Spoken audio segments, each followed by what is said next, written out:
Look at that face. The tilted head, the soft whimper, the big, soulful eyes. You think that's pure love, don't you? Well, we hate to be the one to break it to you, but you're being played.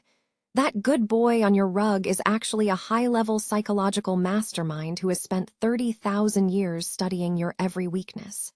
Welcome to Dog Foundry, where we forge smarter owners by breaking down the science of canine behavior. If you want to stop being a victim of these fuzzy con artists, or at least understand how the scam works, make sure to subscribe to Dog Foundry right now. We're dropping deep dives into the canine mind every week, and you're going to need this intel if you ever want to win back your spot on the couch. Ready to see the secret playbook? Let's dive in. First tactic, the eye scam. Science has a name for this, the AU-10 muscle. Research from the University of Portsmouth found that dogs evolved a specific muscle to lift their inner eyebrows, a muscle that wolves simply do not have. Why? Because it makes their eyes look larger, sadder, and more human-like. It triggers a direct nurture response in your brain, flooding you with oxytocin. When they look at you like that while you're eating a slice of pizza, they aren't expressing soul-shattering devotion. They are deploying a targeted biological hack to override your willpower. They aren't begging, they're demanding, and you're the one handing over the crust. Second tactic, the guilt performance. The masterclass in mock guilt. You walk into the kitchen, see the trash bin tipped over, and there they are. Head low, ears pinned back, avoiding eye contact. You think, oh, he knows he was bad. He feels so guilty. Sorry to ruin the moment, but multiple studies, including famous ones by Dr. Alexandra Horowitz, prove that dogs don't actually feel moral shame. That guilty look is actually an appeasement display. They aren't sorry they ate the trash. They're just reading your body language and reacting to your frustration. They've learned that looking pathetic is the fastest way to get you to stop yelling. They aren't repenting. They're managing your PR. Third tactic, the strategic lean. You're standing in the kitchen, and your dog comes over and leans their entire body weight against your legs. You think, oh, they just want a hug. While it is a sign of affection, it's also a subtle power move. In the canine world, physical contact is a way of claiming space.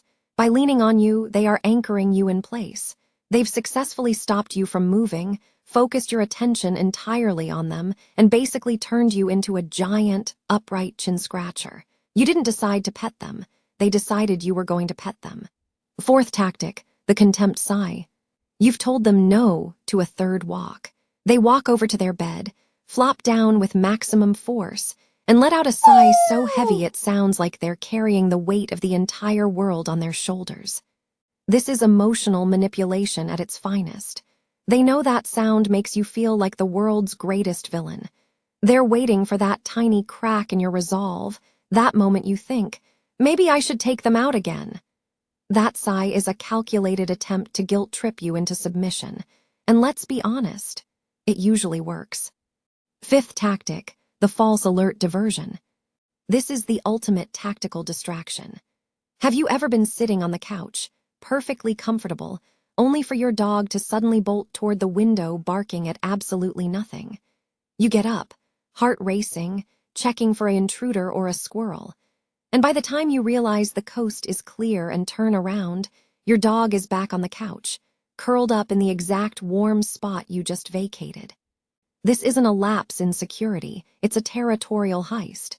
They've identified a high-value asset, your seat, and realized that a direct confrontation won't work. So they manufacture a crisis to exploit your protective instincts. You think you're investigating a threat.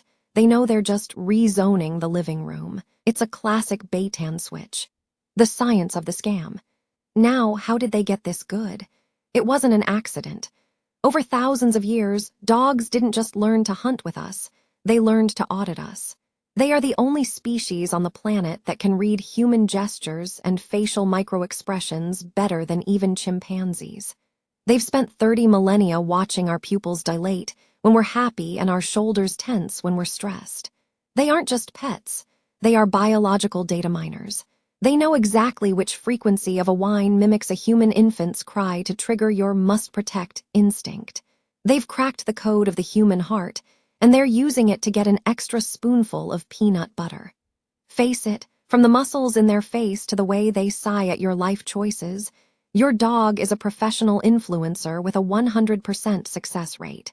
But honestly, when the manipulator is this cute, we're all pretty happy to lose.